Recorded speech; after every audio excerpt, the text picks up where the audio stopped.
What's up? What's up? What's up, world? It's your boy, Pastor Alex Bryant. It's time for Frontline Faith with Alex Bryant. Let's get at it. That's what's up right here. We got a great show lined up for you. We're going to talk a little bit about what's going on.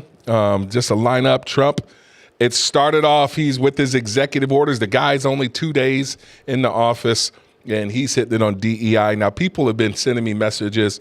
What do you think about this DEI stuff? Aren't you upset? As a black person, aren't you mad? Isn't that going to set us back? I have some thoughts on it as a black man. I have some thoughts on it as a Christian man. We'll tell you a little bit about what's going on and how it affects us, because this is Frontline Faith with Alex Bryant.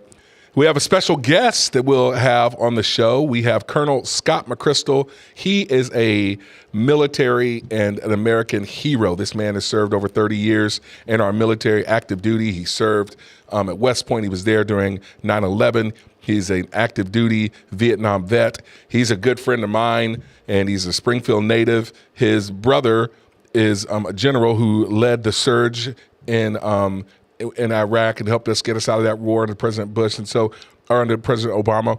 This is a great man, and he's going to be with us, joining us in studio. We'll bring him in here. I'm a guest out here at our studio in Rogersville. So shout out to Planet 417, Will Worsham, and thanks for giving us the opportunity to host us here. If people are asking me and sending messages, hey, how do we find you? And remember, we're eventually going to be, we're going to try to be exclusive on YouTube and on Rumble. But for the while, we're here on Facebook. You can see us here, planet417.com. There's an app. If you want to get the app, you can listen in your car. You can listen wherever you are, anywhere in the United States from the app, planet417.com. That's where we're streaming at right now. Click that up one more time. Planet 417, that is our streaming network. They're hosting us here graciously. And so if you go to planet417.com, you can watch the show anywhere you are. And then you can watch it on the app. You can download the app and all that good stuff too. So, we'll have Colonel McChrystal in. That'll be there. Then we'll give our top 3 stories of the hour. We'll talk about the Laken-Riley Act that passed. And Laken-Riley, the nursing student down in the University of Georgia who was killed by the criminal illegal alien. We'll go with that and tell you a little bit about that. Trump demands an apology. I don't know if you saw the bishop that went off on him, the woke bishop. Got some thoughts on that. We'll give you that. That'll be in the top 3 stories of the hour. And then our fake news.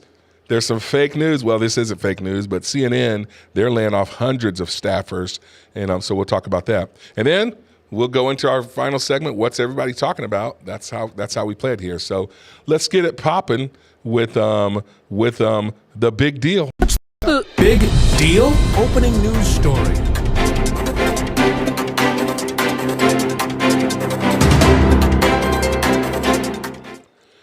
So, first story, opening story of the day. What's the big deal? President Trump's first few days, the brother is making news. And so that's the deal. Let me give you some of the things that he's doing. Trump, he ended all government DEI policies. Let me tell you the story, and I'm going to give you some thoughts behind it. Here's what Trump had to say. I will also end the government policy of trying to socially engineer race and gender into every aspect of public and private life.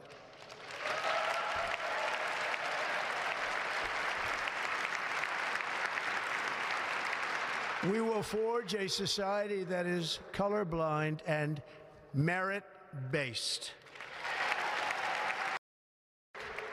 I will also end the government policy of trying to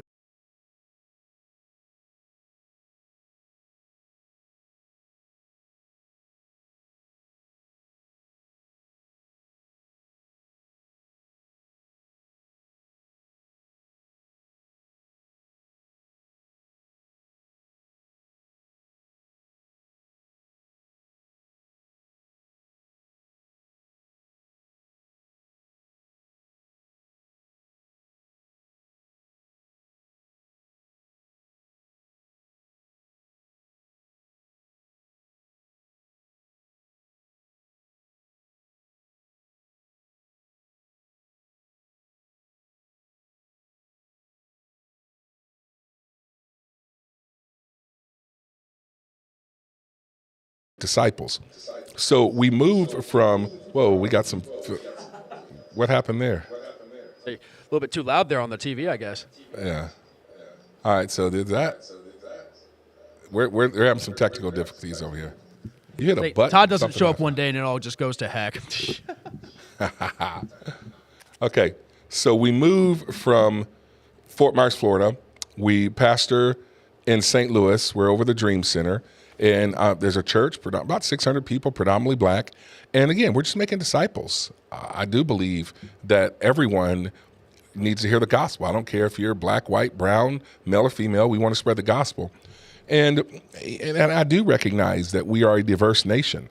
I see that in my marriage every single day. I'm black, big, bald, beautiful black man.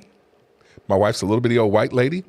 And we're raising biracial kids. We see color. People that say they don't see color, I don't know what you're looking at because the world is full of color. And so that's the deal there. We see color. We know that things are different there. That's just how it is. So we have to talk about these things. We have to figure out the nuances and talk about diversity. Now, here's where I think the problem happened when they went to the equity and the inclusion. And I was saying this years ago. DEI, like diversity, I think people are willing to talk about it. We can't pretend like there's no such thing as the different races, different ethnicities. Let's celebrate it. We wrote a book called Let's Start Again. It's a biracial couple's view on race, racial ignorance, and racial insensitivity. We talk about diversity. We want to celebrate diversity. You want to know your diverse heritage. These, Ancestry.com companies make billions of dollars every single year because people want to know where they came from. They're part Scandinavian, they're part this or they're part that. That's a natural thing. And so it is natural for people to want to talk about that. So diversity, yes, we're a diverse country, we're a melting pot, we get it. But the equity and inclusion, that's where the problem comes in. And so Trump's trying to get rid of that stuff. Here's the official executive order that he posted. And so it says this. I got to go to the readers for this one right here. It says, this is the official executive order. Terminating illegal discrimination in the federal government. A, the following executive actions are hereby revoked. Executive Order 12898 of February 11th, 1994. The federal actions to address environmental justice in minority populations and low-income populations. And then Section 2, Executive Order 13583, and of August 18th, 2011, establishing a coordinated government-wide initiative to promote diversity and inclusion in the federal workforce. And then there's subsection 3, Executive Order 13672, that was July 21st, 2004. The further amendments to Executive Order 11478, that is the Equal Employment Opportunity in the federal government. Executive Order 1147, that's the Equal Employment Opportunity. It's also the President Memorandum of October 5th, 2016, promoting diversity, equity, and inclusion. And then Section B, the federal contracting process shall be streamlined to enhance speed and efficiency, reduce costs, and require federal contractors and subcontractors to comply with our civil rights laws accordingly. Executive Order 11246 of September 24th, 1965, Equal Employment Opportunity is hereby revoked. For 90 days from the date of this order, federal contractors may continue to comply with the regulatory scheme in effect on January 20th. So basically what they're saying is this. And you go back to like the history of where we were at. You go back to the 50s, the 60s. We needed affirmative action because you had a lot of the power, the authority. Everything was in the hands of white people. And they were discriminating our culture, our society. We know that. That's why Martin Luther King, our civil rights, people that went before us, they fought so that we could go to civil rights. We could have change our civil rights. So what ends up happening though is you start to see some laws change. We start to see some equality. So then you start to see in our systems. And this is where people don't want to talk about stuff. Systemic racism, is that a thing? Is it not a thing? That's where I believe we need to have conversations. Are the systems still set up for racism? Is the culture set up for racism? I think that people get opportunities. I'm not saying that there's not some cultures that need to be examined, but that's where we as a society right now are having our major issues. We're fighting over, hey, is there systemic racism? Is there non-systemic racism? I would prefer us to have conversations on this. Remember, Martin Luther King, he had a dream. I'm gonna play this video on that.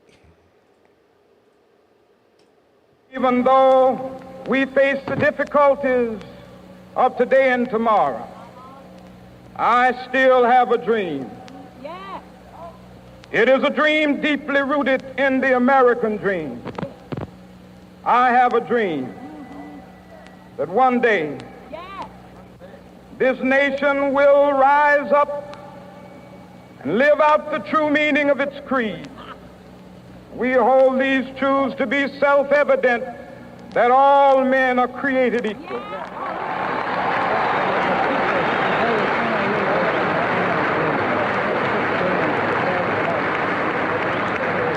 have a dream that one day on the red hills of Georgia, the sons of former slaves and the sons of former slave owners will be able to sit down together at the table of brotherhood. I have a dream.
You can have success, and that's important.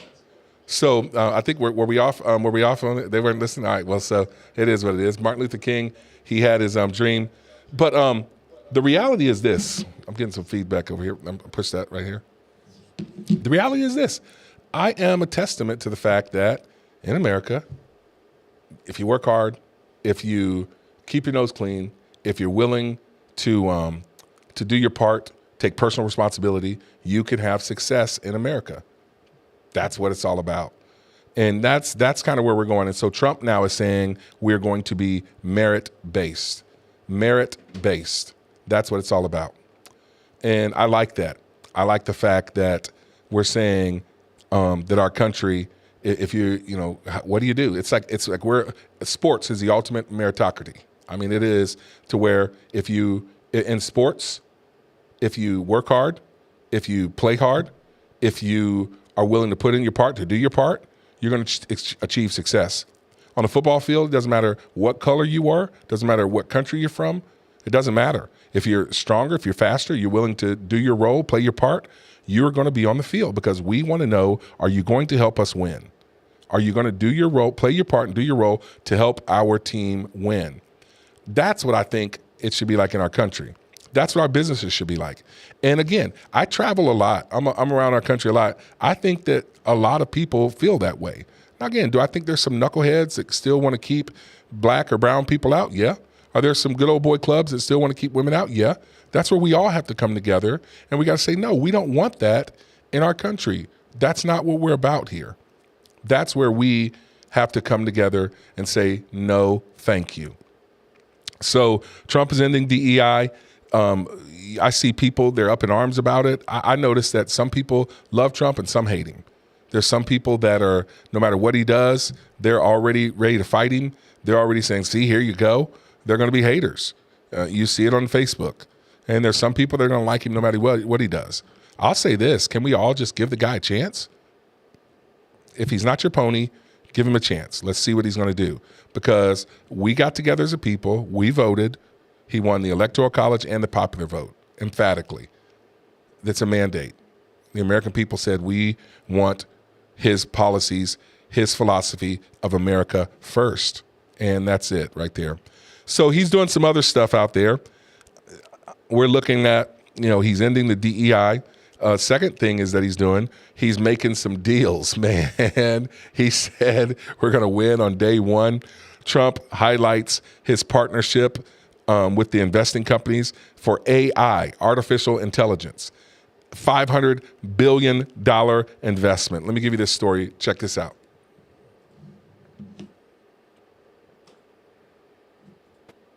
So this is about reforming the system of hiring in the federal government to ensure that merit is the lodestar of hiring decisions as per the Supreme Court. Other matters. Yes, sir.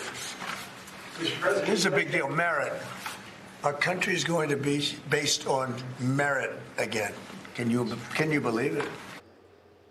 All right. I think that wasn't a clip that I was wanting. I think there's a different one that we're going to play based on, the AI investment. We're having some, it's a live show. We'll get it here. Is there another clip on there? Do you see that other one? I don't see it on my end. All right, go to the show sheet, and it's the Frontline Faith under number 2. Trump is making deals. Yeah, because that's the one. So you had a clip before that. You went off order there for me. Here, hold on. Here's where we're saying Trump. He's highlighting the partners that are investing $500 billion in AI. Do you see that clip? Yeah, I got you. All right, click on that. Let's play that one. All right. Science are announcing the formation of Stargate. So put that name down in your books, because I think you're going to hear a lot about it in the future. A new American company that will invest $500 billion at least in AI infrastructure in the United States, and very, very quickly, moving very rapidly, creating over 100,000 American jobs almost immediately.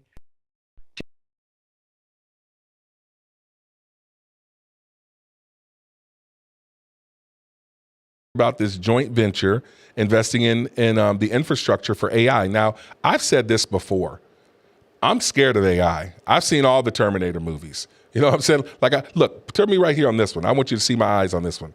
I've seen Terminator 1. I've seen Terminator 2, 3, and 4, Judgment Day, all of them.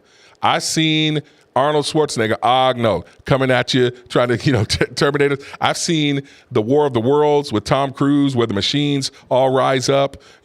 I saw War Games. That goes back to the 80s with Matthew Broderick. That was one of the first ones where global nuclear war, the machine takes over and they launch missiles on their own because they're like, you humans are all messing up. I've seen it.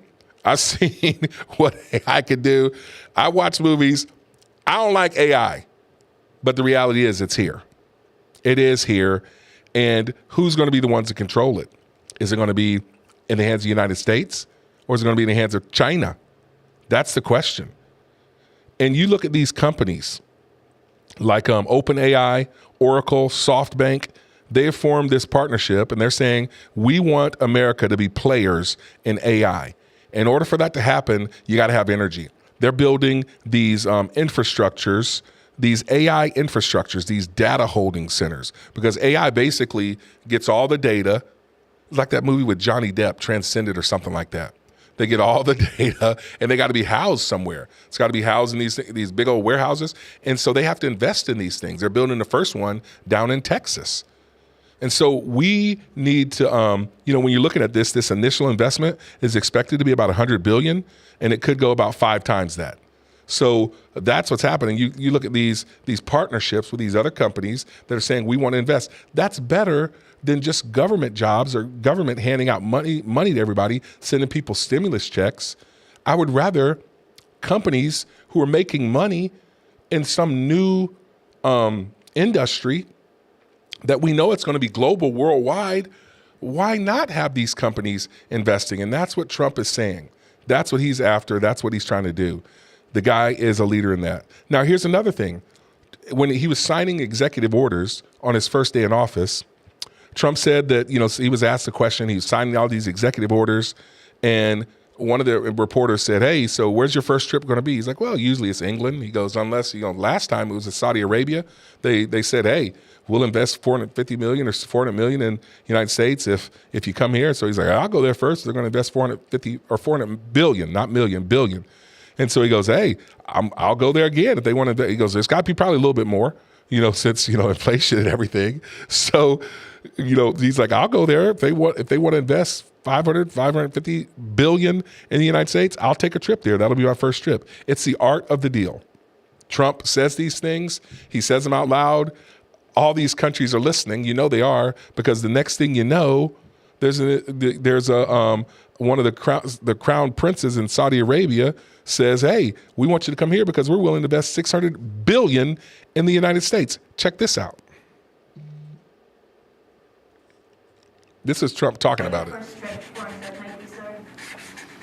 So first foreign trip typically has been with UK, but I did it with Saudi Arabia last time because they agreed to buy $450 billion worth of our product. I said, I'll do it, but you have to buy American product, and they agreed to do that.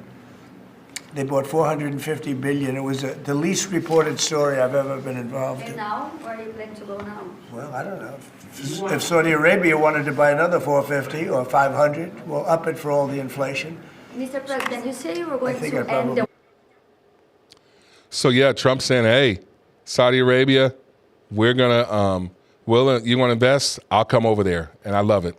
And so that's the deal there. And then we talked about before Trump, he's getting rid of the DEI and the agencies. That's the stuff that's happening up there. Trump's making stuff happen. He is making it happen in the government. We had Congressman Burgess Owens of Utah. He made the announcement about Trump getting rid of DEI. This is a black congressman from Utah. Check this one out.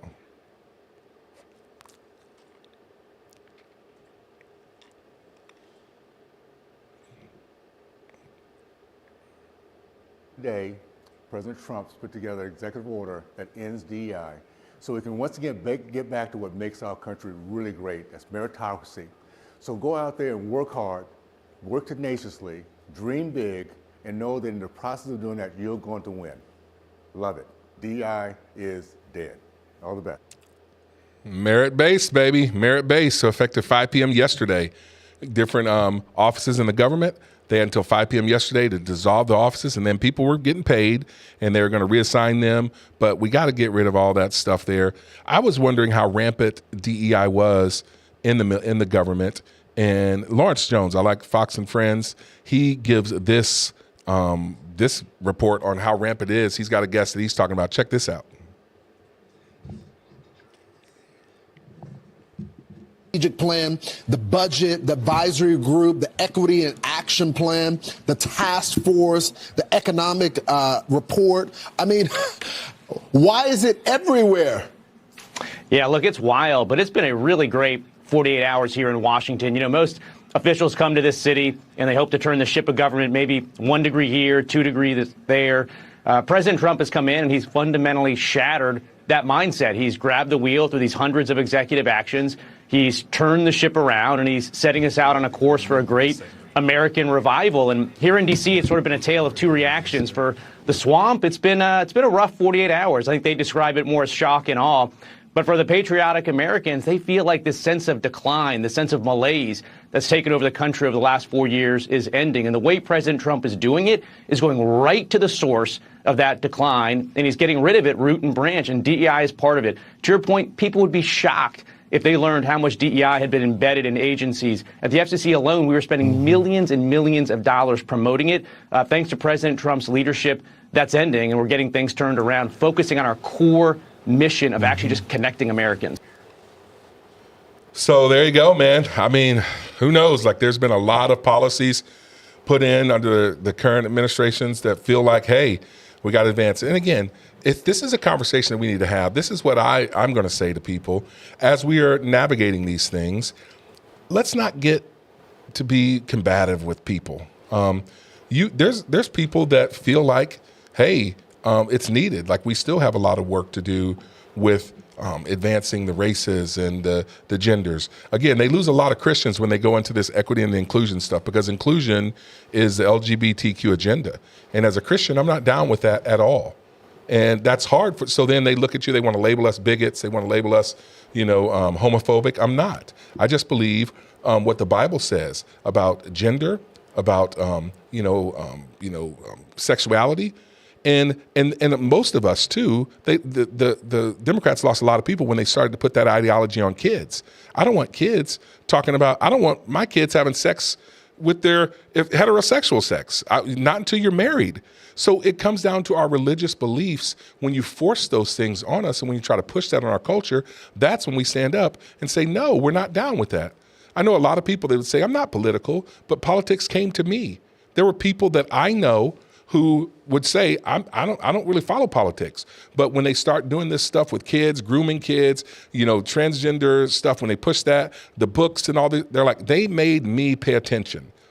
That's the problem. And so, these cultural issues that are really theological issues, that made a lot of people engage and talk about these things. And so when you look at the inclusion part, you went too far.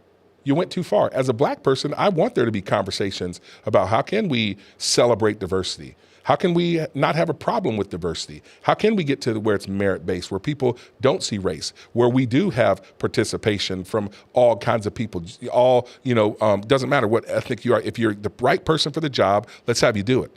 And I know a lot of women that would say, yes, we want women to have opportunities. And we all want that. If you're qualified, we want you to be there. But when you get into this whole equity thing, when we try to lower the standards so that everybody finishes in the same place, when you lower the standards so that people who really truly aren't qualified get positions anyway, when you try to force the inclusion on us, no, we can't give it that. Can't give it that at all. So what we're going to do, we have a guest. I'm excited about him, Colonel Scott McChrystal. He is a military hero, good friend of mine. He's going to be joining us in this next segment in the interesting interviews. We're going to talk about all things military. He served, I believe, about 32 years. We'll get the exact number when he's on here. But we're going to talk about Trump. When I first heard that Trump, during his inauguration, said, hey, he's going to reinstate military personnel who got the jab, who lost their job in the military for that. He's going to reinstate them with pay. I'm like, I know just the man to talk to about it. We'll get his thoughts on Pete Hegseth as a Secretary of Defense. Mark Milley, what's up with him being pardoned? We'll talk about the Coast Guard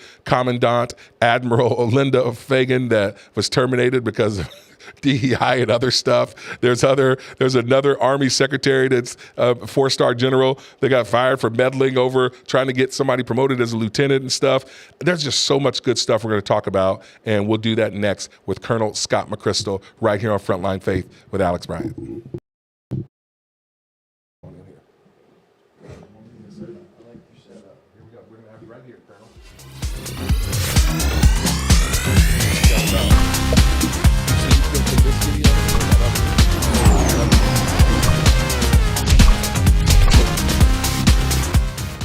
We're putting the Colonel on 1. Let's get that microphone situated how you want it, because it's going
highlights that I love to talk about.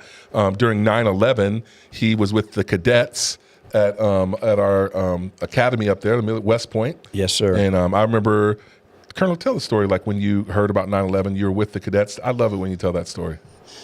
It was very interesting. The cadets, the biggest challenge we had when 9/11 went down was keeping them confined on West Point because probably 99% of them wanted to charge down to, New York City and help. And a few of the others actually thought about resigning their commission so they could join the Army as an enlisted person and go do something to try to avenge that horrible act. Wow. Well, Colonel was, he's a leader of men. He's a community leader. He's a man of faith, a man of God. He and his lovely wife, Judy, how many years has she been putting up with you, Colonel? Like 51. 51 years. That's impressive. It's I feel about her like the way you do your sweet wife. That's right. And so they have a few kids. How many kids? 3? We have 4 children. 4 children, okay. 12 grandchildren, 3 great-grandchildren, and it's a joy. Yeah. And they're a military family. His brother's in the military, kids are in the military. And so a true hero and a good friend of mine. I love spending as much time with him as I can. Colonel, I want to talk with you about several things. I want to get your take on it. I know how I feel about these things, but we're going to get it from an expert here. Trump, I immediately, when I heard Trump say at his inauguration speech, I didn't know he was going to say this. He said, of all our military personnel that were separated because they refused to take the COVID vaccination, we're going to reinstate them with back pay. That's huge, Colonel. And I think that's what should happen with our military people.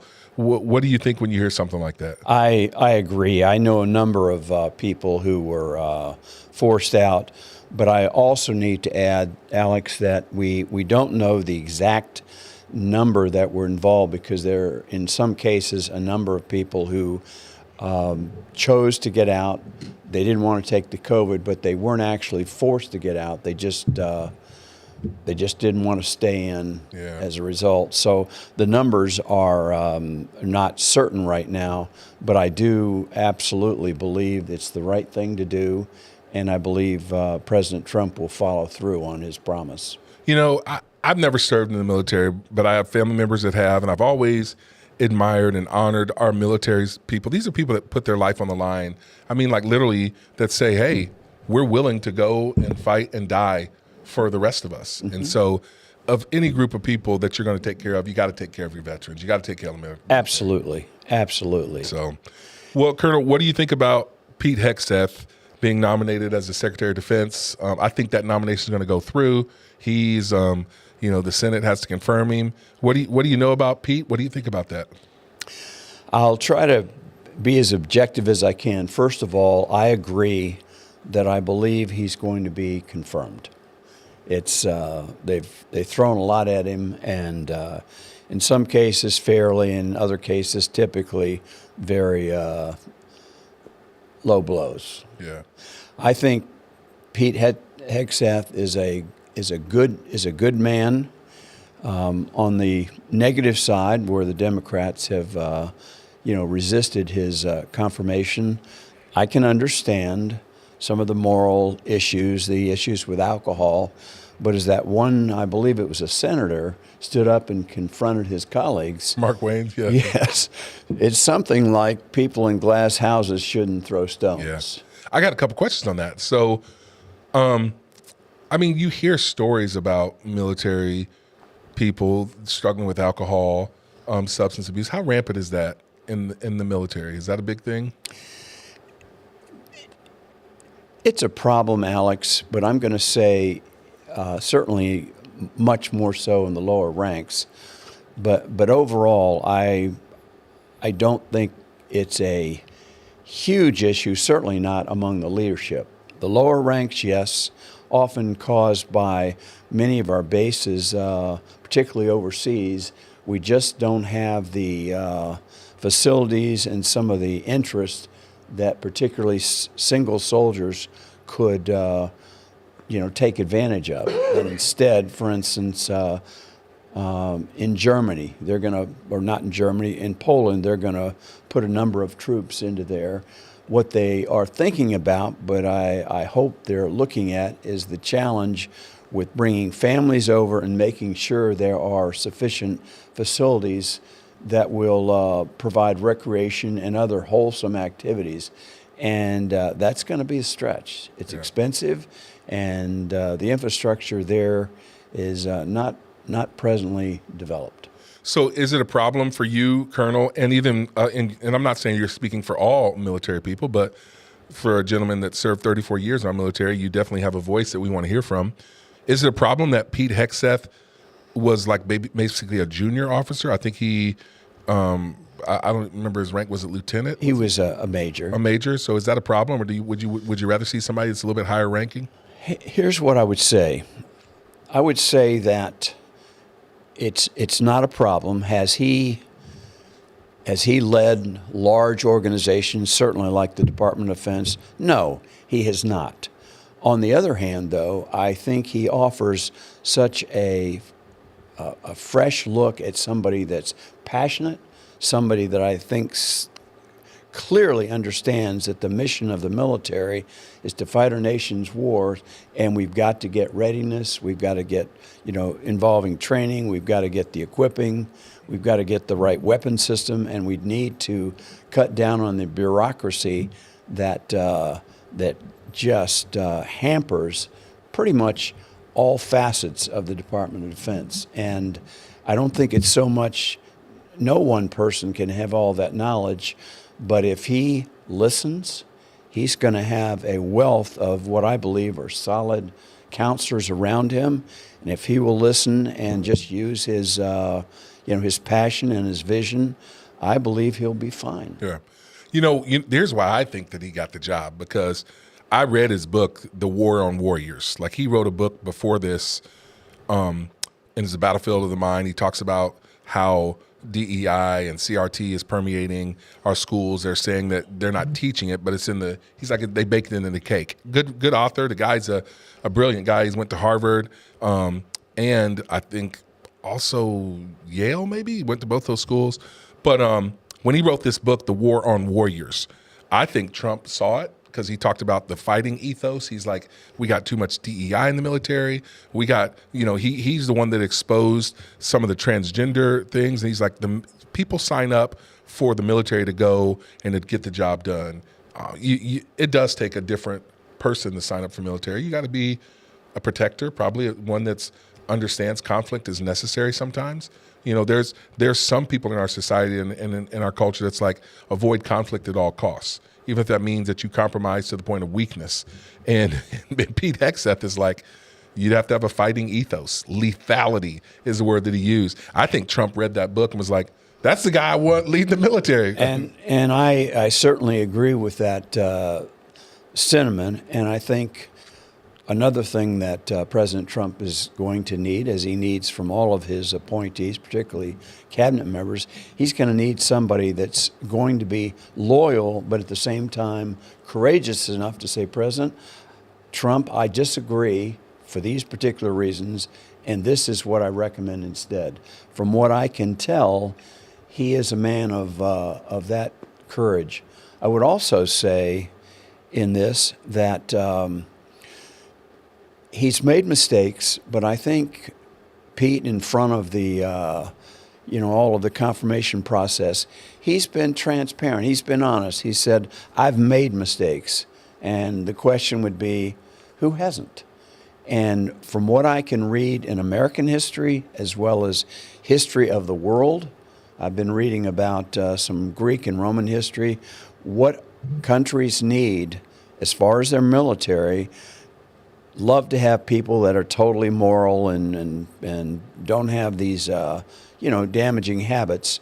But throughout history, what they need are leaders who will focus on the mission, have the chutzpah to set the example as far as warfighting, who are not afraid to get out there themselves and suffer the same hardships. And I think he's proven that he checks the block.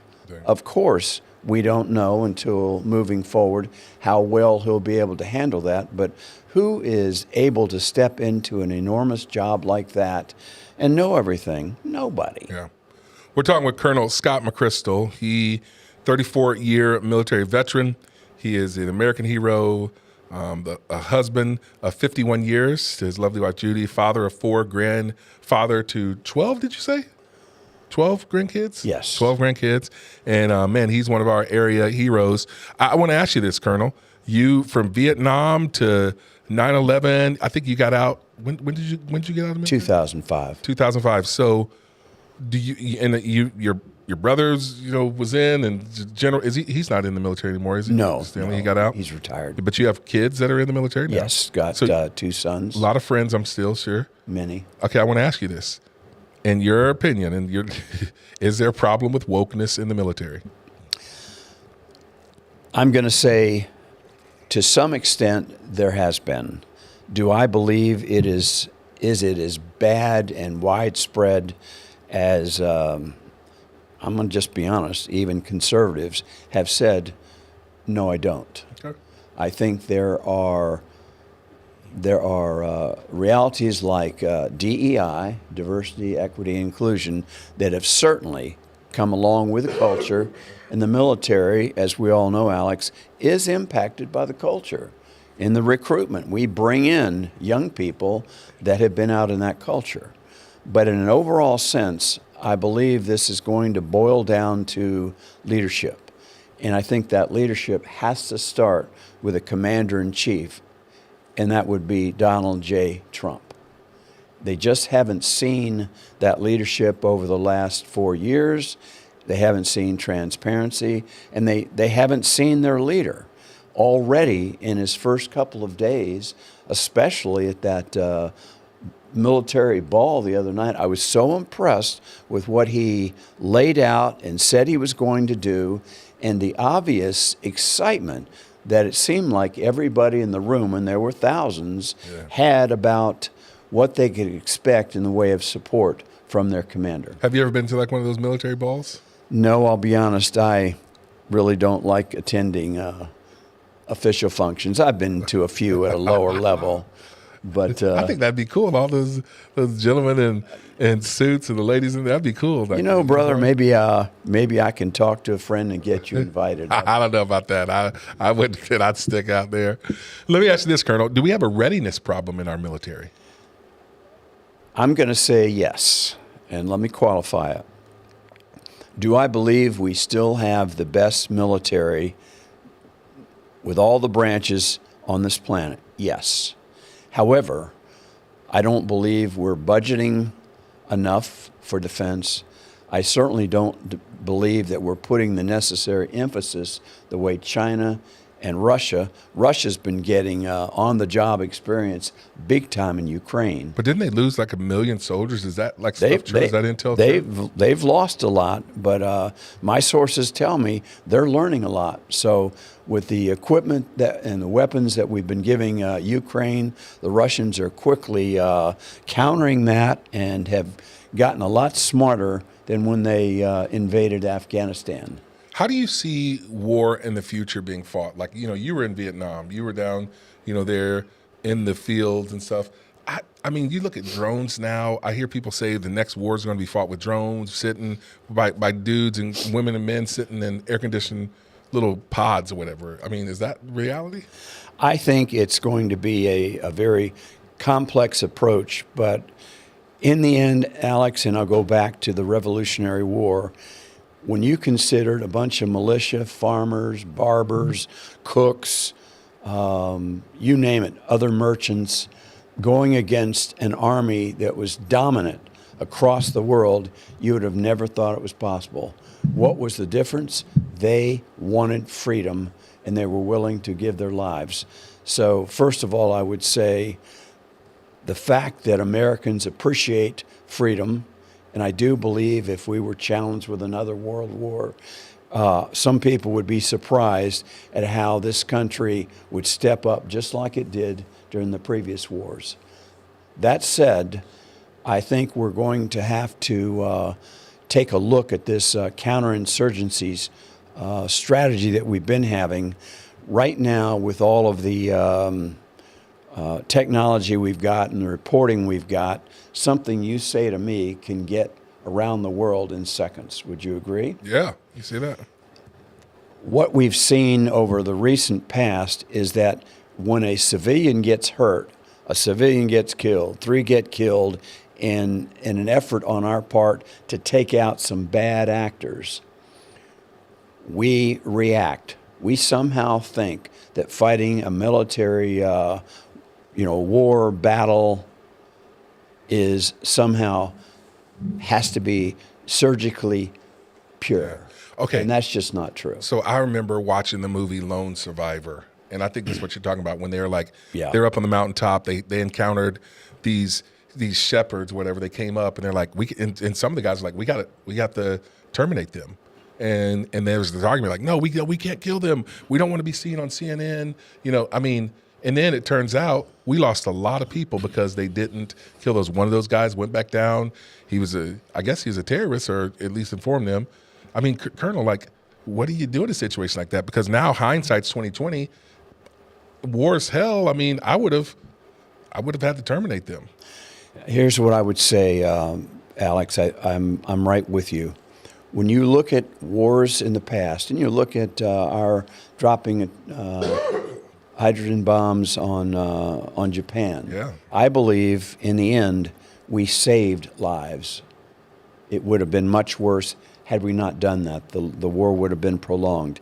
Down through history, I think that when you've got bad actors, there's a saying, you've just got to mow the grass. You've got to take it out, just take them out. And in the case of these radical Muslim people with their, and I'm talking about the extremists, with their ideology, there is nothing short, and I think experience shows it, that we're going to be able to do to make these people change their mind. They are going to go to the nth degree, and they will die for their cause, and no amount of effort to rehabilitate them or change their mind is going to work. I'm not talking about the masses of Russian people or Muslim people. I think they're fine, but the ones that are just steeped in this ideology and they want to destroy Israel, frankly, they want to destroy us. Yeah. I don't think anything but force, deterrence, not just diplomacy, deterrence is going to keep them at bay. You know, this is, Colonel, when you're saying this, and we're talking with Colonel Scott McChrystal, 34-year military veteran, active duty, taught at West Point. This is why it's important to have men of high character, men of, I believe, men of faith like you that are making these decisions, that are weighing these things out, because and, you know, when we're talking about putting America first and Americans' lives first, I'm not a warrior, but I want men who are warriors to be there protecting us. It reminds me of that movie, A Few Good Men, with Jack Nicholson. He's like, look, you want me on that wall. You need me on the wall. You talk about words like honor, code. You use them as punchlines at a party. But when we fail to keep those and hold up those values, people die. And that's a reality of what war is. There are bad actors in the world who do bad things, who have nefarious intent, that are crazy, and you can't reason with crazy. That's something I've learned. You cannot reason with crazy. And so we have to have military people who are willing to do what it takes, lethality, focusing on a mission to keep America safe. That's really what it's about. And so I agree. Now, I will disagree on one area, and I wish I didn't have to. Down through, for instance, the Civil War, Revolutionary War, wars, battles up to the present, which would you rather have? Would you rather have a doctor who may not have great character, but he's a great surgeon, versus somebody that's got great character, but they're not a good surgeon, and your life is on the line? Yeah, I mean, yeah. And so what I say when I look at history and try to parse it and really look at reality, I would love to have somebody with just immaculate character and so forth, but I'm I'm very concerned about their ability to lead, to motivate, to, in this case, keep the mission in mind, keep the American people, what's best for them. And I think, and a guy that I would characterize that meets that would have been somebody like Norman Schwarzkopf. There was no doubt who was in charge, and we prevailed. I mean, that's why you need military people, military men and women leading the military. I want to kind of, we're sticking with this. We're talking with Colonel Scott McChrystal. We're talking all things military. I want to go to some of this. You look at the leadership. Trump's desire is to rid the military of ineffective leadership. There's a couple of things that I saw. Admiral Linda Fagan, she was the Coast Guard commandant. She was terminated over the border lapses, the recruitment, and DEI focus. What do you know about that situation? Here's what I would say.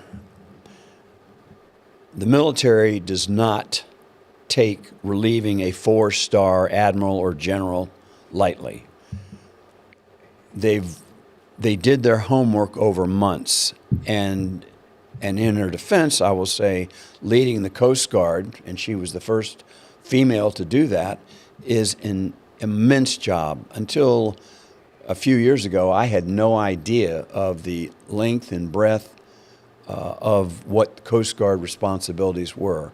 But after all of the research and investigations, it seems plain, and I only have public knowledge like you do, that she was not up to the task.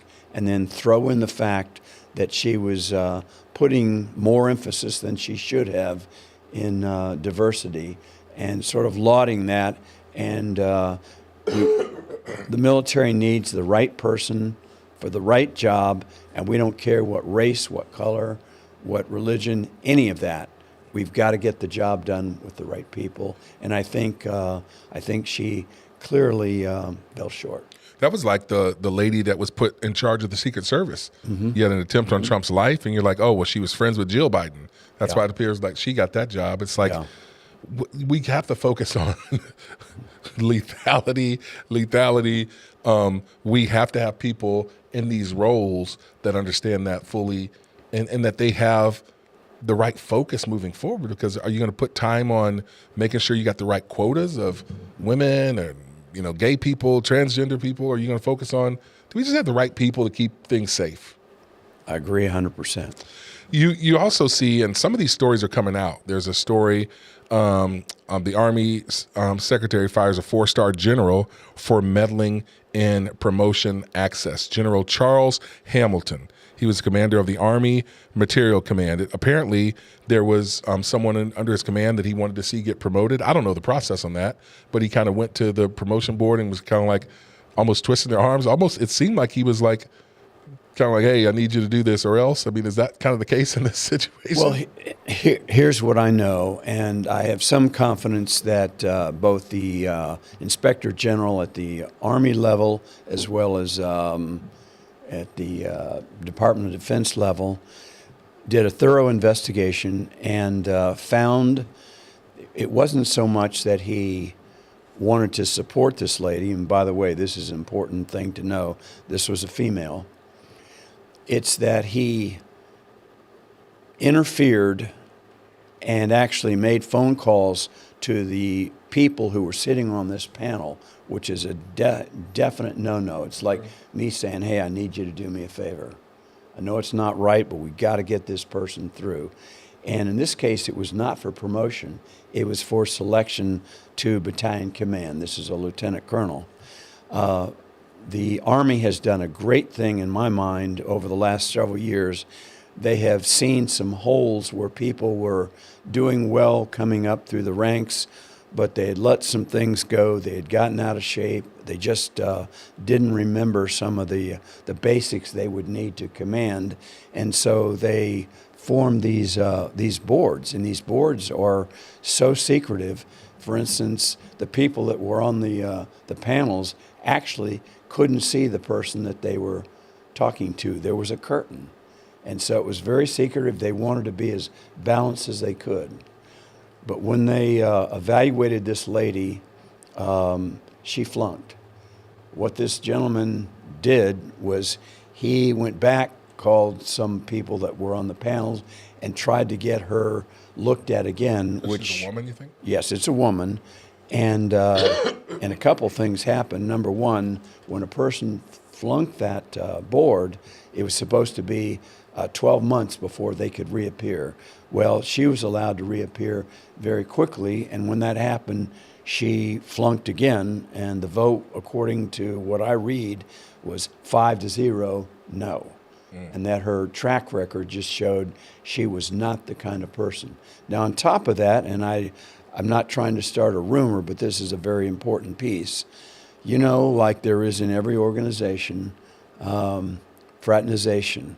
And there were some reports that indicated that he had a relationship with her that went further than just what should be. Yes. Yeah, that's too bad. And that was even included in one of the Inspector General's reports.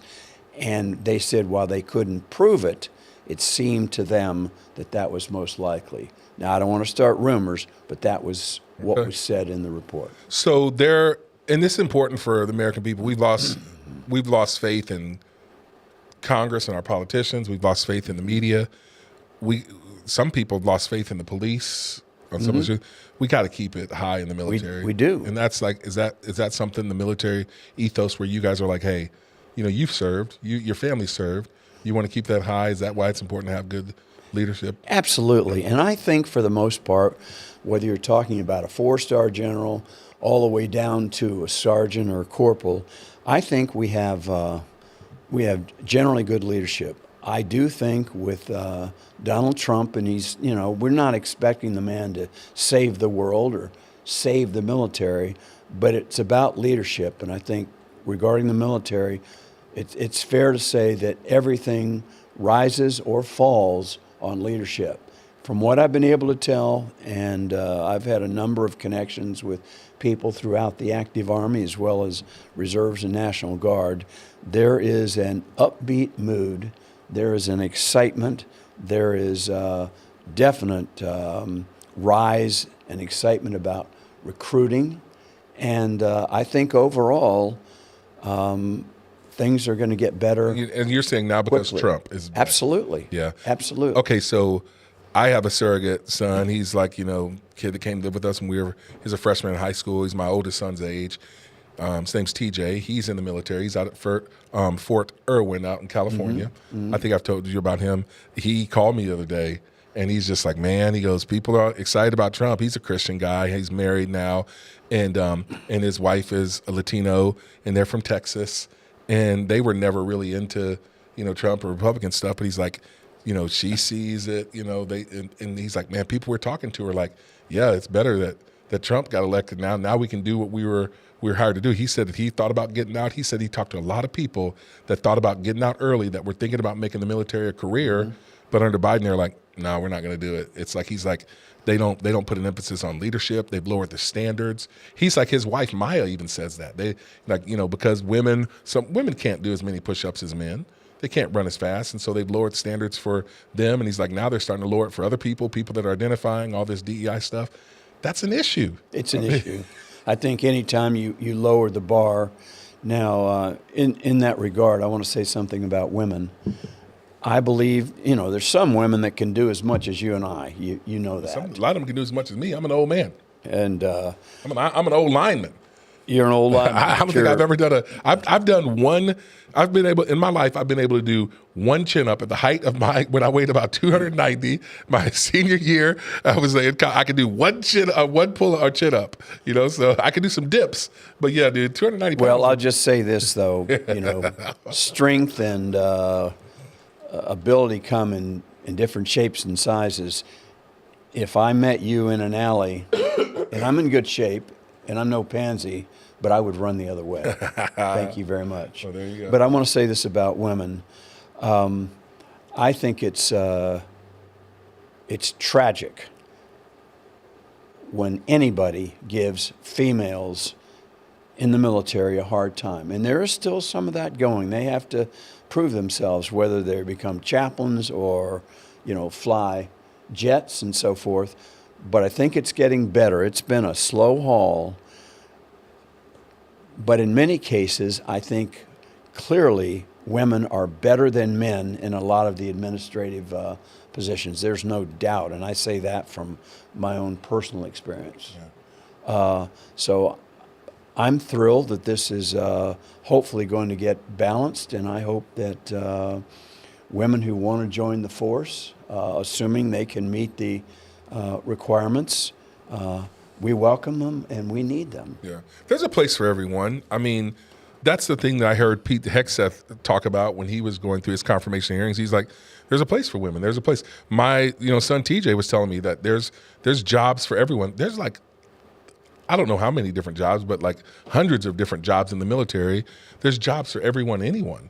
Yes. And I mean, and they teach you to be a better leader, patriotic. We need that. Do you think that there's going to be more patriotism now, now that Trump is in office? Unquestionably.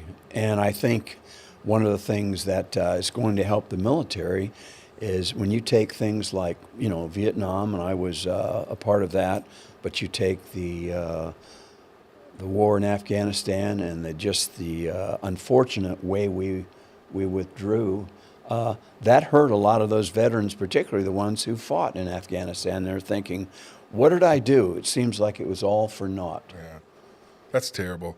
I mean, I remember seeing that and just hearing them talk about it, post things on social media, and just be like, wow, they lost brothers there, they lost friends, and had to visit their families now that are without, and it's like, and then he left it like that. That's just terrible.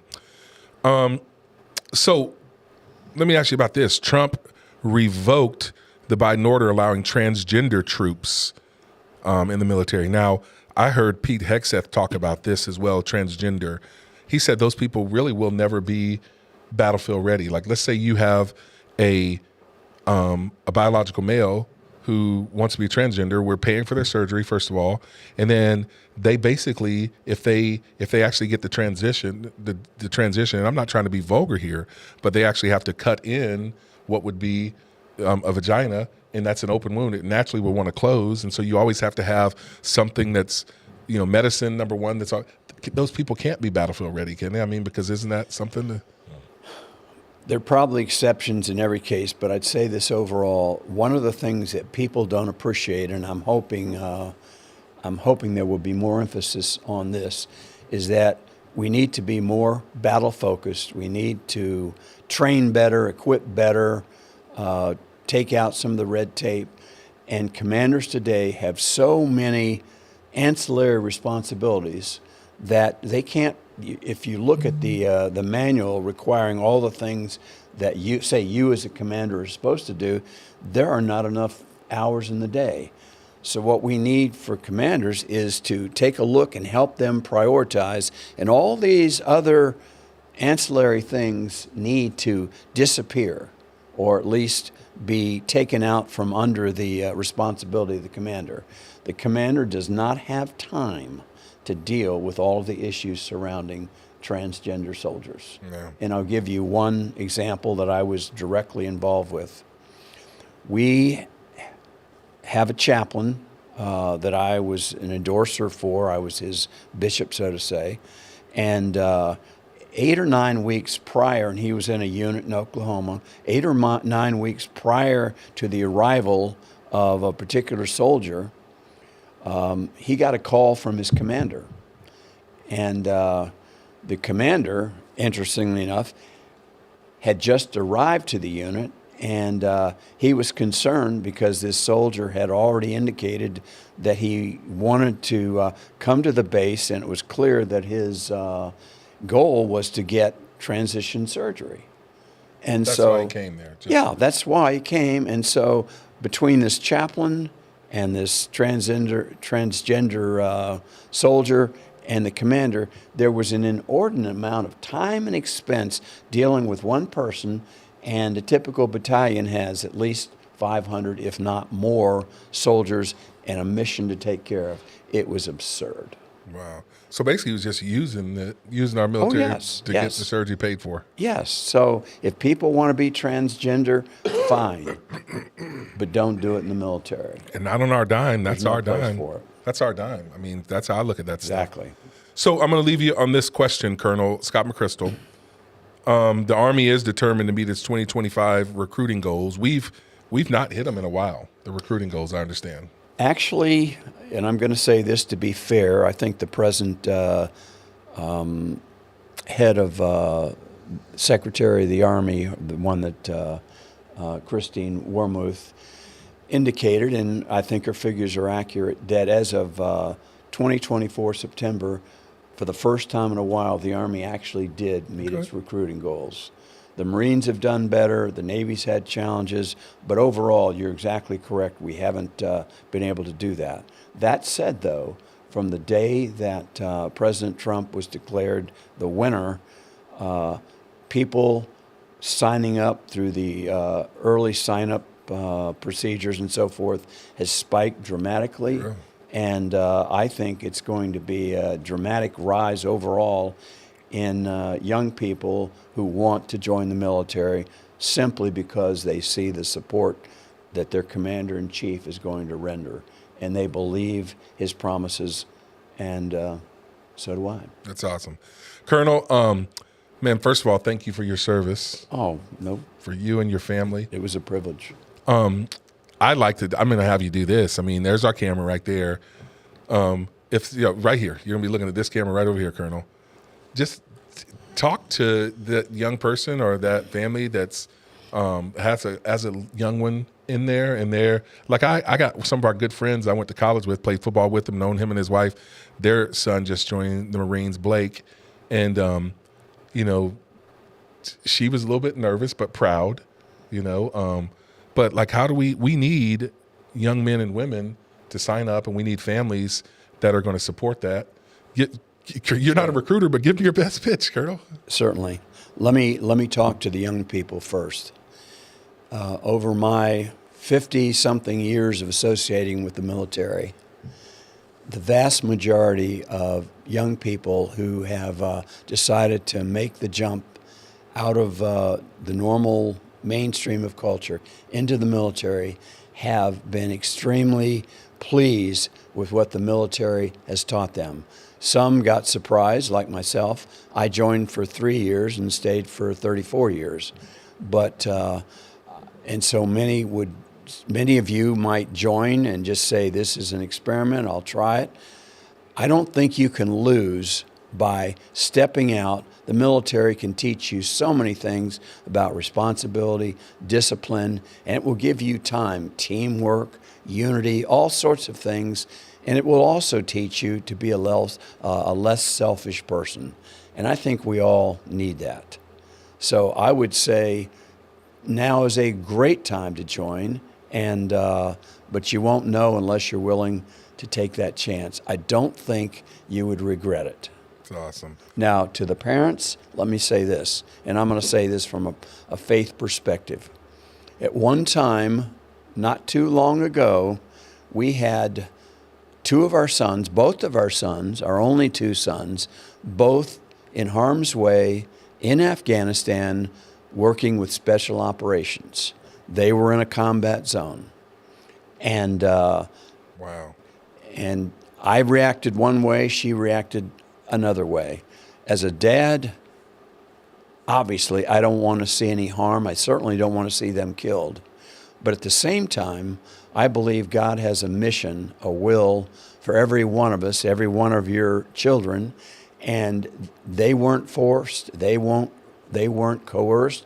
They wanted to join the military, and we've simply supported it. If at some point they want to get out, that's fine. But so as a dad, I saw them fulfilling their God-given mission, which they're excited about. And if they'd gotten wounded or if they'd gotten killed, obviously I wouldn't want that. But you know what? For any young person in the military, and I'll say this to parents, our sons they're special to us, they're special to God. But you know what? Their lives are not worth any more or any less than your sons and daughters. And that's what I believe.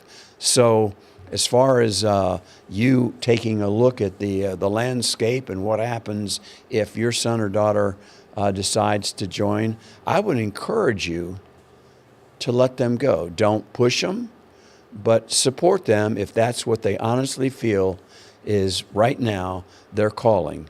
And if they do that, I can't promise. Nobody can promise. You can get killed. I could get killed in a parking lot out here.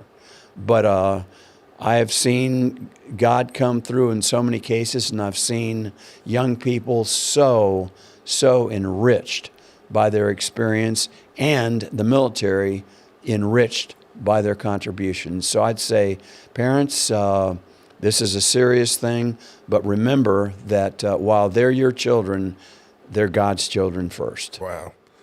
Colonel, man, that's a word right there. That's a word.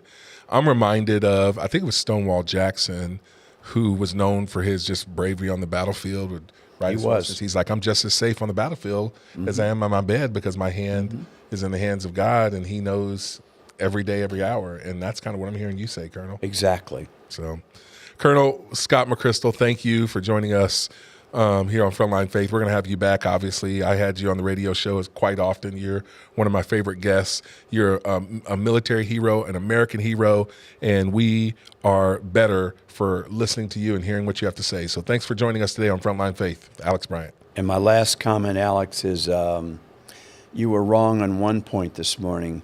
You are a warrior, and I salute you and your staff for continuing to try to put out the truth. Thank you very much. Hey, thank you. So that's for you too, Matthew Frizzell, Frizzy Frizz, AKA. So, hey, let's do this. We're going to take a little pause here. We're going to give you take a little pause, really, just to get Colonel a chance to get on out here. You got to go do some mall walking with Miss Judy. Is that what the plan is for today? I'm actually going to, I will be doing that. I'll be meeting with a young man who wants to get into creating through nanotechnology better batteries. Okay. I know nothing except people that know something. There you go. So thank you, Colonel Scott McChrystal. Hey, top stories of the day. That's going to be next right here on Frontline Faith with Alex Bryant.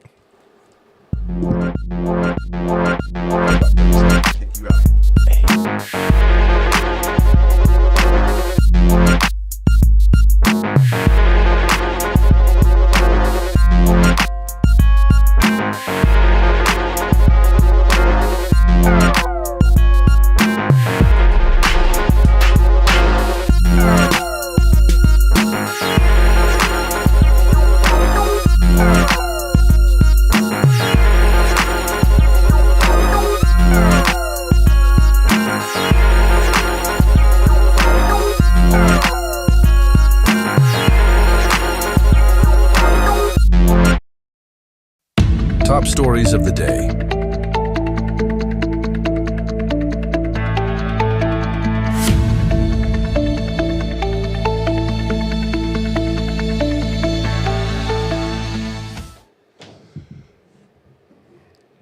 All right, let's get to it. Welcome back to Frontline Faith with Pastor Alex Bryant.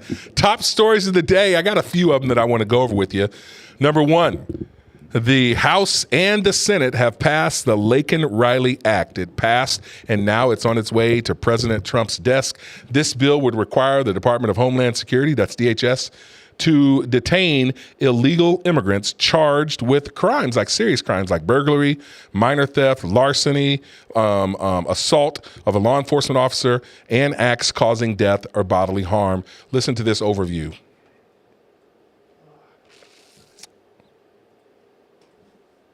No time enacting President Trump's hardline vision on immigration. The Senate passing the Laken-Riley Act last night, named for a 22-year-old nursing student killed by an undocumented Venezuelan migrant last year. That bill would dramatically expand the federal government's powers to detain undocumented immigrants. It's on track to become the first piece of legislation that Trump signs into law in his second term. Let's bring in our...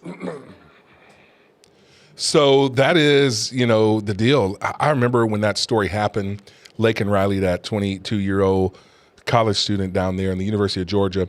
I had just visited there last Thanksgiving. I went and spoke at All Nations Church there. And, shout out to Pastor Mike Holtz and their team down there. They're doing great work. It's literally just miles from the campus. I literally was driving around the campus, and I remember the park they're talking about where this illegal criminal alien killed her at. I remember being there in that area. And so this is a gentleman who was in our country illegally. And, it should have never been. This is the deal. People talk about what should a Christian's response be to illegal immigration. I mean, here's the reality. People should do things legally. We should follow the laws. That's what the Bible teaches. Now, but other people say, well, I can't fault anyone for wanting to come into a country for a better life. I can't either. And I think that if people are here illegally, it's not my responsibility to not like them, to hate on them, to turn them in. I think that as a part of the discipleship process, and my wife and I have done this, when we pastored in Florida, we had several people that were illegal that were in our ministry. It's not like we turned them in, we called ICE or anything like that. I didn't even know the process back then. But what we did was, as they grew in their understanding of the Bible and as in learning to be disciples of Christ, Romans 13 talks about obeying the laws of the land. There were a couple people in particular that we were like, hey, listen, you need to do it the right way. There was a young lady, a girl named Jeanette, who my wife worked with for a couple of years and was like, Jeanette, you need to do this legally. And, in telling her, as you grow in your walk with Christ, there should be a conviction to want to do the right thing. And, Jeanette had a couple of kids that were here. She had a special needs child. We wrote letters on Jeanette's behalf. We went to court in Miami with her to try to get her to be here legally. Now, that story ended up turning out well. They ended up allowing her a special circumstance because of her special needs daughter. And now Jeanette is an American citizen. Her family is. But we work with her. There's another gentleman in our ministry down there who had his dream job, and he came here as a dreamer, outstayed, his visa, and was working at the university there. And the university wasn't even paying him what they should be paying him because he wasn't legal. So they were kind of taking advantage of him. It took him years to go through that process. And now these people are saying, do it the right way. They did. They spent a lot of money. So our individual response to illegal immigration should be one of love and of grace, understanding. I get that, even as a Christian, as a good person. But it also should be one of, hey, justice, do things the right way. There's laws for a reason. But the government's response should be different. The government's not supposed to be this open, well, just whatever you want to do, we'll let you do it. I expect the government to, number one, protect our borders. I don't think that we need people here that are illegal. That's not fair to the people that are coming here legally, number one. But number two, it opens us up to be unsafe. And it's anarchy. It's not decent and in order. So the government's job is to make sure that they close the border. It's not un-Christ-like to say build the wall, to have a border. Countries have borders. We look silly when we don't have a border. It's not un-Christ-like to want our government to seal the border, to get rid of people in our country who are here illegally. Now, when people come and they have an asylum claim, yes, there should be a process. Now, we have to have common sense as well. We know that a lot of people are taking advantage of the asylum process because you have well-meaning people like these non-government agencies, the NGOs. They're going down into South America, the Darien Gap, and they're training and coaching these people. Hey, say that you came here for humanitarian reasons. Then you get to stay for a few years until you get a court case. Well, they're teaching people to violate really international law, because international law on asylum is you're supposed to stop at the first safe country. And the first safe country is Mexico. So when Trump says something like, hey, you need to remain in Mexico if you want asylum, that's not un-Christ-like. That's not racist. That's international law. And so, when you look at what's happening with this Lake and Riley Act, you have all these criminals that are coming here, and Venezuela has opened up their prisons. They've opened up their insane asylums. 500,000 Venezuelans have come to the United States of America in the last 4 years under President Joe Biden. That's just too many. That's too many. They've opened up their prisons. Crime is down in Venezuela, 60%, violent crime. And you see a lot of them committing crimes here. And this college student, Lake and Riley, murdered. This little 12-year-old girl in Texas, raped and murdered for like 2 hours. 2 illegal criminal aliens raped this young girl, 12, 13 years old, tied her up, and they raped her for like 2 hours, and then they strangled her and killed her and left her, by the river. That shouldn't happen. Rachel Morin, the mother of 5, who was killed out, she's out for a jog, killed by an illegal alien, criminal alien, that they shouldn't be here. So it's not Christ-like, and it's not just for these cities, these states to say, we are not going to work with ICE, immigration control, to make sure that we get rid of and deport these criminal illegal aliens. And as Christians, we don't have to feel bad about wanting safety, about wanting the right thing to happen. That's what's crazy about it. So this bill, it went through the House, it went through the Senate. In the Senate, you had 12 Democrats who ended up joining in to support it. And even in the House, you had, I think, about 45 Democrats that supported it. That still left about 156 Democrats in the House that still voted no to deport these criminal aliens. There's a response from Representative Brandon Gill. I'm going to play this clip for you on the Lake and Riley Act. We hear a lot about bipartisanship from our Democrat colleagues across the aisle. The Lake and Riley Act would have saved Lake and Riley's life. It merely directs DHS to detain illegal aliens who are burglarizing American citizens on American territory. This should have been the easiest vote the Democrats take, all Congress, and yet a majority of Democrats voted against it. I think whenever I think of their calls for bipartisanship, I think of the American people sent Republicans and President Trump to Washington to save this country. I don't believe in bipartisanship for the sake of bipartisanship. I believe in saving this country. I hope that Democrats will come across the aisle and work with us. What a beautiful young lady who should still be with us. Beautiful young lady that should still be with us, but her life was taken too soon. And I remember watching the video of her parents being told, and just the breaking down of that. That should not have happened. And yeah, so the Lake and Riley Act, it's on the president's desk. He's going to sign it. Here's another top story of the day. I don't know if you saw this. There was a bishop that Trump, the first full day in the White House, he went to the day of prayer, the prayer service, and there was a bishop, Marianne Edgar Budd. She's the bishop of the Episcopal Diocese of Washington.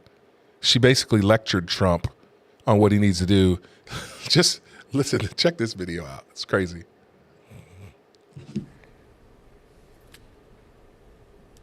Let me make one final plea, Mr. President. Millions have put their trust in you. And as you told the nation yesterday, you have felt the providential hand of a loving God. In the name of our God, I ask you to have mercy upon the people in our country who are scared now. There are gay, lesbian, and transgender children in Democratic, Republican, and independent families, some who fear for their lives. And the people who pick our crops and clean our office buildings, who labor in poultry farms and meat packing plants, who wash the dishes after we eat in restaurants and work the night shifts in hospitals, they may not be citizens or have the proper documentation, but the vast majority of immigrants are not criminals. They pay taxes and are good neighbors. They are faithful members of our churches and mosques, synagogues, wadara, and temples. I ask you to have mercy, Mr. President, on those in our communities whose children fear that their parents will be taken away, and that you help those who are fleeing war zones and persecution in their own lands to find compassion and welcome here. Our God teaches us that we are to be merciful to the stranger. For we were all once strangers in this land. May God.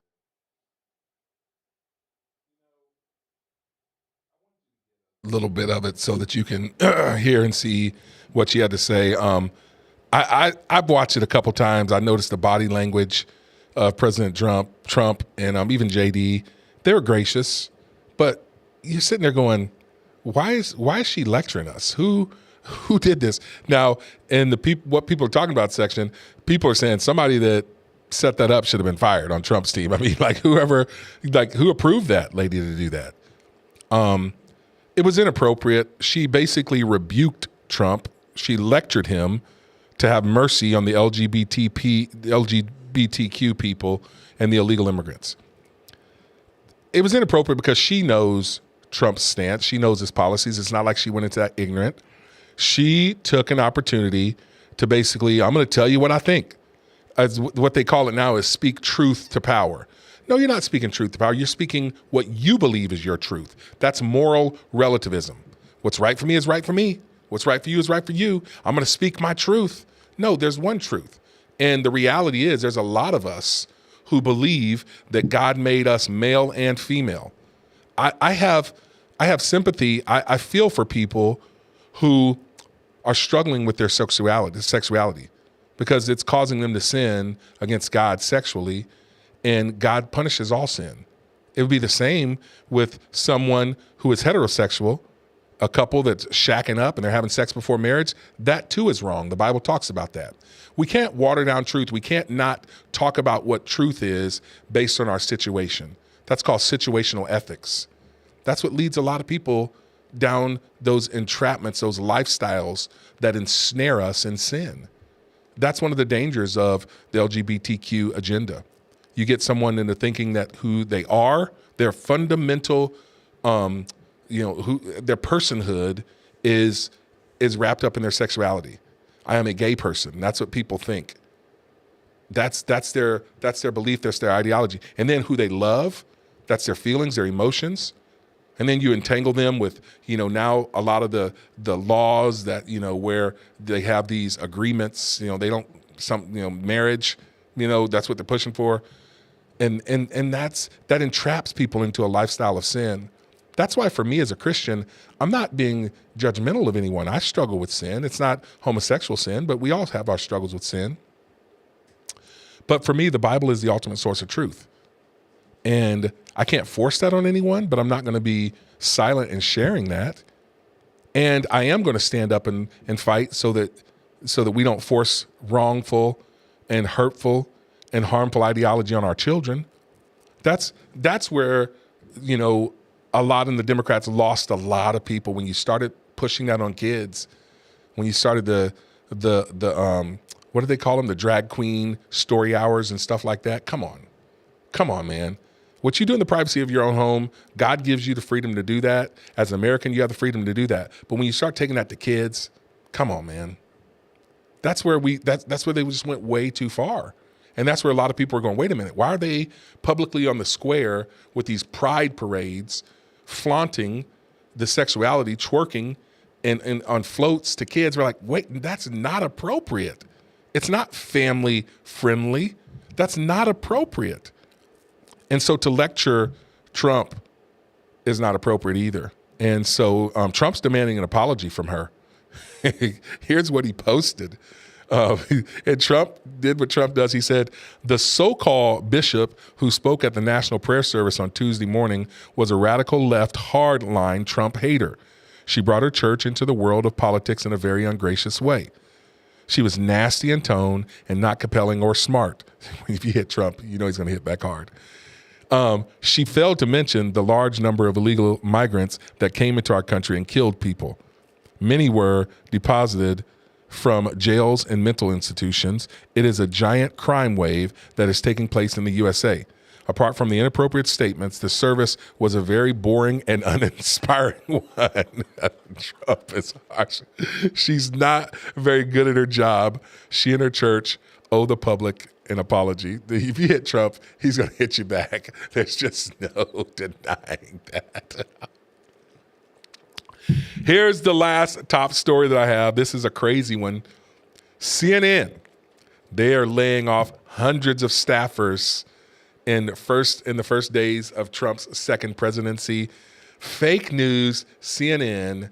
Wow, your ratings are down. I just found this to be interesting. CNN CEO Mark Thompson, he announced to his staff about the network cuts this yesterday morning. He told them, he's like, sorry.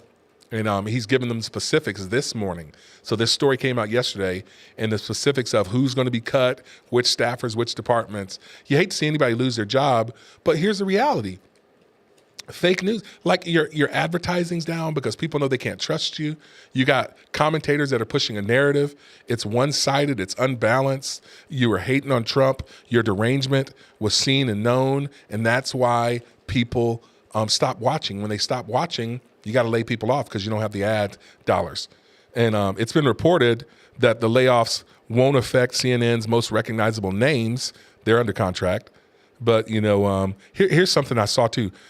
And back in 2021, just a few years ago, CNN was worth $4.4 billion.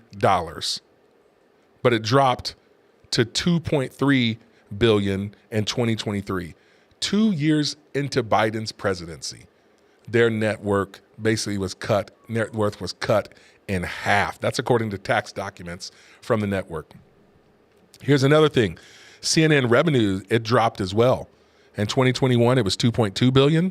2023, their revenue was $1.8 billion. Now, $1.8 billion is still a lot of money. That's revenue. That's what they're bringing in their ads. But that's a big drop in 2 years. Their net income is dropping well over the same period. From 2021, their net income was $0.6 billion, so $600 million. And 2023, $400 million. It's dropping. It's dropping. CNN's in trouble. Fake news. It's fake news. It's fake news. And that CNN, Clinton News Network, the value is dropping. I knew it was going to happen. I'm Donald Trump, and I approve this message. That's what he's basically said. Hey, listen, we got one more little segment for you right here on Frontline Faith. Let's talk about what people are talking about. That's what people are talking about.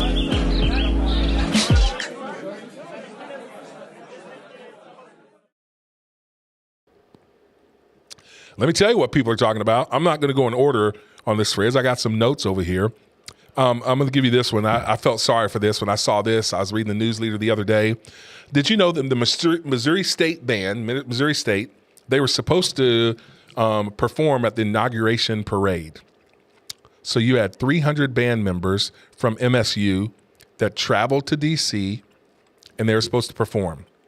Now, you know what happened to the parade, don't you? Are you trying to go back to Frizz? Is that what you're doing? Or no? Oh, no. What? Oh. Well, the parade got canceled. Oh, no. It was too cold. No inauguration parade. They took it indoors.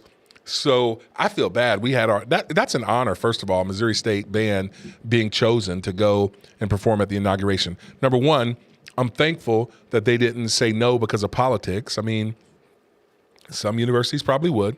I'm thankful that Missouri State didn't because it's an honor to be able to go there.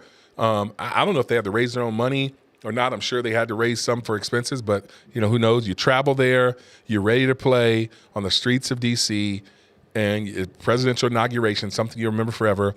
And because it's too cold, the parade gets canceled and you didn't get to perform. You know what? I feel bad for you. Kudos to you guys for being chosen. Missouri State Band, Missouri State University. That's quite an honor.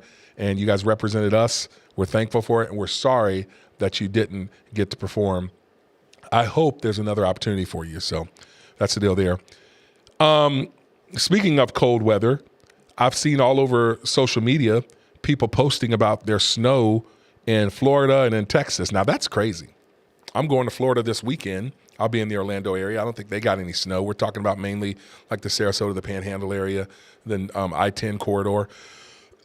Frizz, do you see any pictures of people like in Florida and Texas? I'll tell you what, it's kind of funny. Hi, guys. Yeah, I do exist. Yeah, I think it's kind of funny that people are just calling it like a snowmageddon or whenever they get like 2 inches. 1 or 3 inches of snow. And we just laugh in Missouri. And also people who live up north, they also are they're cackling at the fact that they're going crazy over 1 or 2 inches. I mean, I guess snow is relative though, because like That's true, yeah. if we get 2, 4, 6 inches, we're like, dude, we can't send the kids to school. We can't. You You can't have the babies go to school. It's 35 degrees. Like it's almost freezing. Okay, now that's a little bit too far. But up in like Minnesota, Minnesota, Wisconsin, pop in Minnesota. Yeah, they're like, we got just a foot. Send these suckers to school. For Let me walk to school. Yeah. Snow's rough. In Alaska, what do you have to get? How much snow do you have to get in Alaska to cancel school? People live in Alaska. Yeah, people do. I want to go there. You heard about the Midnight Sun, right? Yeah, I know. That's why I want to go there. Experience that. I do too. Seriously. I do too. But I think it's funny. People down in Florida, some parts of Florida, I was born in Florida, they got a little bit of snow, and now they're talking about, we got to cancel school, shut everything down. We can't go to work. We got half an inch of snow. But I did see pictures of people, because like when we lived in Florida, you have a lanai. That's like your pool area, right? And you screen it in. Everybody has their screen-in lanais. And, there was snow accumulated on the lanai. That's screens. If you get an inch or two, that could weight that sucker down and mess up your screen and get into your pool, all this and that stuff. So, no, thank you. Crazy stuff.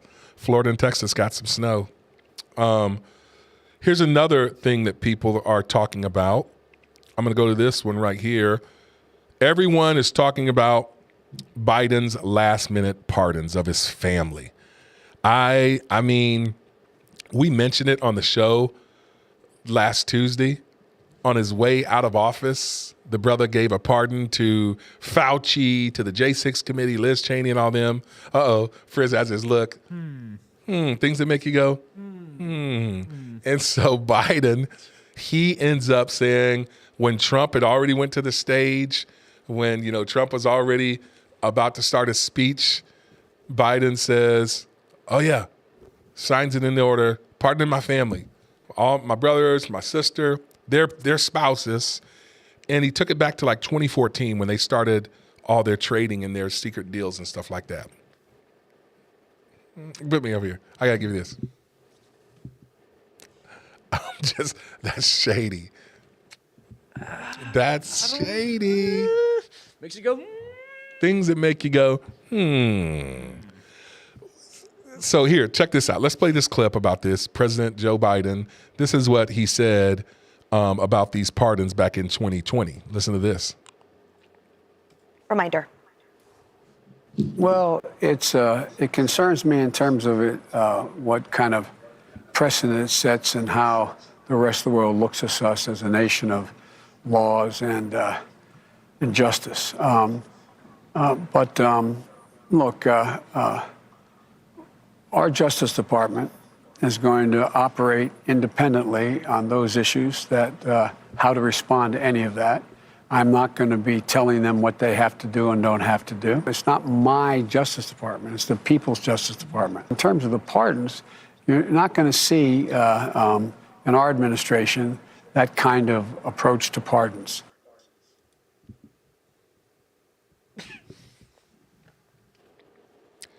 That didn't age well. I mean, these are your own words, dude. I just don't. I just can't. I mean, I've read the book, Peter Schweitzer, Profiles in Corruptions. I just know too much. I know they were shady, and you want justice, and we're not going to get it.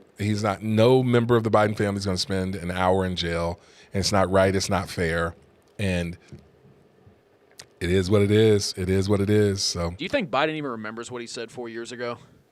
Or is that a little bit too mean? That's mean. I mean, but but you're smiling at it, so I know you think. I mean, yeah, I don't know that he does. I mean, he stuck around too long. He should have gotten out of the game earlier, because no one wants to see an elderly person their faculties diminish right before our own eyes, and that's what we That's what we saw. No one wants to see that. We're supposed to honor the elderly. And I blame his wife, Jill Biden, for propping him up. She propped him up. I remember after that debate, and we all saw what we saw. You couldn't unsee it. And the next thing you know, he's on stage with his supporters, and she's like, Joe, you did so well. You answered all the questions. You were awesome. And then she goes to the crowd, and what did Trump do? He lied. And I'm like, that's what I knew. She is the one that was propping him up. She's the one that was lying to him, and she should be protecting him. You don't want your family members out there on display when their faculties are diminishing, especially someone that had such a long and illustrious career as he did. Now, I don't like his policies, but the man did serve our country, and he did it for a while. Again, I'm not down with his policies, but he was a servant. And he did shady stuff, so I think that there should be accountability, but you don't like to see that. Yeah. I just got two more little ones, things that people are talking about. I'm going to go to this one. I'll go to this one next. I don't know if you guys saw this, but the greatest team, the greatest franchise in NFL history has got a new coach. The Bears. We hired Ben Johnson. He's the offensive coordinator from the Detroit Lions. That's all we needed. I mean, we got a quarterback. We have receivers. We have a tight end in Cole Kmet. We got Swift as our running back. We got a solid defense. We need one more edge rusher. We need probably two more offensive linemen. And we need a coach. The coach that we got, Khalil Mack, is about ready. He's done with contract. He said he's going to play one more year. I'll bring him back. I'll put him on the other side. You know, we got Sweet on one side, and Khalil Mack, he can give us another year or two. Like, I'll take him. And Super Bowl, baby. Super Bowl. Give me the real deal. Give me a real deal. Right here. Super Bowl, baby. The Bears are going to the Super Bowl this year. Ha! Bear down, suckers. Yeah, what, Frizz? Yeah. Super Bowl. Super Bowl. Super Bowl. That's the deal. All right, I nobody. think you guys should start focusing on winning more games than losing this season before you think about getting to the Super Bowl. No offense, bro. I know the copium and the hopium is high in Chicago, but come back down to earth, Alex. Come on, come down with us, bro. What do you mean, bro? We were 4-2. We had the failed Mary that took the wind out of our sails. Now we got a coach who's offensive genius because we needed that. We're going to make a couple more moves. We got money to spend. That's true. We got money to spend. And people want to come and play at our storied franchise. We got 3 good receivers. I think we'll bring back Keenan Allen. Obviously, we got DJ Moore. We signed him to a long term. We got Rome, little rookie Odunze. We got some weapons. We probably need another running back by committee because we got Johnson, but I don't know if he's the guy. Cole Kmet, tight end, solid. We got William, our quarterback, Caleb Williams, LGBTQB1. He's legit. I mean, he paints his nails. I know, but how many fingernail colors did he have over the season? Do you know? I don't even look at those kinds of things. So. Oh, but some people do. I know there are some weirdos out there that do. My. Not me. Yeah, not me. But hey, how are you going to factor in that division? Because Detroit, Minnesota, and Green Bay aren't going to get any worse. So how do you factor that the Bears are going to be better in that division? Not true. Detroit, they lost their offensive and defensive coordinator.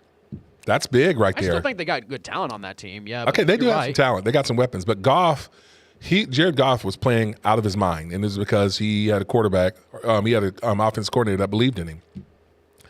I don't think they're going to be doing that this year. So coaching, Green Bay's overrated. You see the diva that's quarterback over there, Love. The Vikings, Sam Darnold, they don't have a quarterback. Are they going to re-sign him?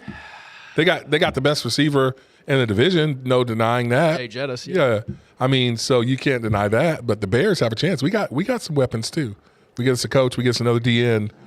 Yeah, and we've seen in these playoffs that all you need is a chance because there's a 6 seed that's going to be playing for an NFC championship next weekend in the Washington Commanders. I know. Who knew? Who knew that was going to happen? So yes, indeed. Let's move it on. Here's my final story of what people are talking about.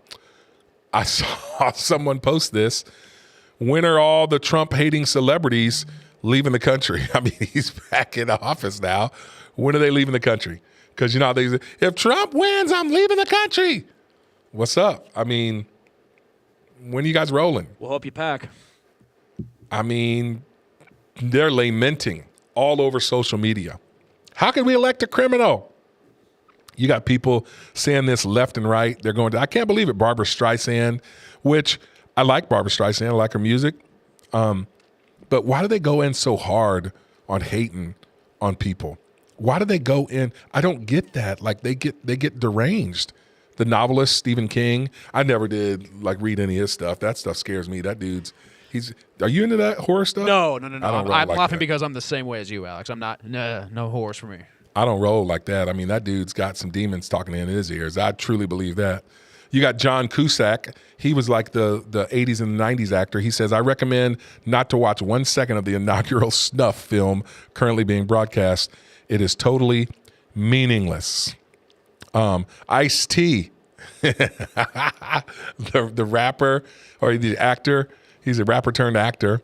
He said, if a felon, all caps, can become president, why keep it on job applications? Just saying. Now, that's their narrative. Trump is not a convicted felon. He's a manufactured felon. That was all part of lawfare strategy. And they did it. They went after him. It was shady. They trumped up these charges, trumped him up. And that's how they got him. There was a crooked judge whose daughter, Judge Merchan, his daughter, was like a Democrat operative who was helping raise money for people like Adam Schiff. It was manufactured. Letitia James goes after him. These lawyers, they went after Trump in a major way. You had Letitia James with the civil suit, and then Alvin Bragg. You had one of the guys that was in Biden's DOJ who left the Department of Justice, third in command, and went and worked on this case down there. You know, they were colluding with the White House. They said they weren't. You know, it's all trumped up. These trumped up charges. They took some national stuff, tried to move it into federal case to jockey this stuff. They're smart, and they were able to manufacture a guilty plea. And then you have it in New York. Come on. He's not a convicted felon. He's a manufactured felon. If the guy never would have run for office, never would have happened. So that's what people are talking about. So that's all I got for this time. Frontline Faith with Pastor Alex Bryant. Let us know what you think. Send us a message if there's things that you want to hear us talk about more or less. Connect with us on our ministry site, alexbryant.org. You can get on our mailing list. You'll know all the things that are coming out. We got a lot of different stuff. I'll be in, I mentioned it earlier, I'll be in Orlando speaking this Sunday at Grace Way Church there in Orlando. Love to have you come out if you're going to be in the area. We love to see you there. But that's all we got. Until next time on Frontline Faith with Pastor Alex. I'm out. Word.